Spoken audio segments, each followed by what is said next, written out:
భద్రాద్రి కొత్తగూడెం జిల్లా ఇల్లందు పట్టణంలో పార్కుని MLA quorum Kanakaiah ప్రారంభించారు. ఈ పార్కుని ₹1,75,00,000 డిఎంఎఫ్ నిధులు వెచ్చించి అభివృద్ధి చేశారు. ఈ సందర్భంగా ఎమ్మెల్యే కనకయ్య మాట్లాడుతూ గతంలో పర్యవేక్షణ లేక పార్కు శిథిలావస్థకి చేరుకోగా మున్సిపల్ పాలక వర్గం ఆధ్వర్యంలో ఆధునీకరణ జరగడం అభినందనీయమన్నారు.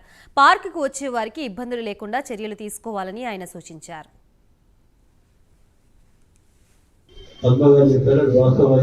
గతంలో ఉన్నటువంటి పార్లమెంట్ సభ్యులు రేఖతోలు ఉండే వారి ఆధ్వర్యంలో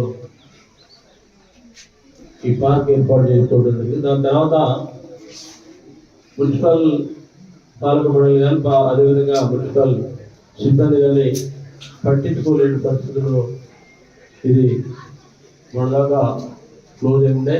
తద్వారా జరిగిన పాలక మండలి ఈవి గారు అదేవిధంగా వారితో ఉన్నటువంటి వారి కౌన్సిల్ సభ్యులందరూ కూడా ఒక నిర్ణయం తీసుకొని మళ్ళీ ఓపెన్ చేసుకుని సొంతంగా తీర్చిదిద్దుకున్నటువంటి ఈ పార్కుని ఇప్పుడు పెద్దలు నమస్కారం చెప్పారు. ఎలాంటి అసంఖ్య కార్యక్రమాలు జరగకుండా మద్యం బస్సు కార్యక్రమాలు ఇలాంటివి కూడా దీంట్లో ఎక్కువగా చూసే బాధ్యత మున్సిపల్ అధికారులది, వారి సిబ్బందిది, దాంతోపాటు పాలక మండలి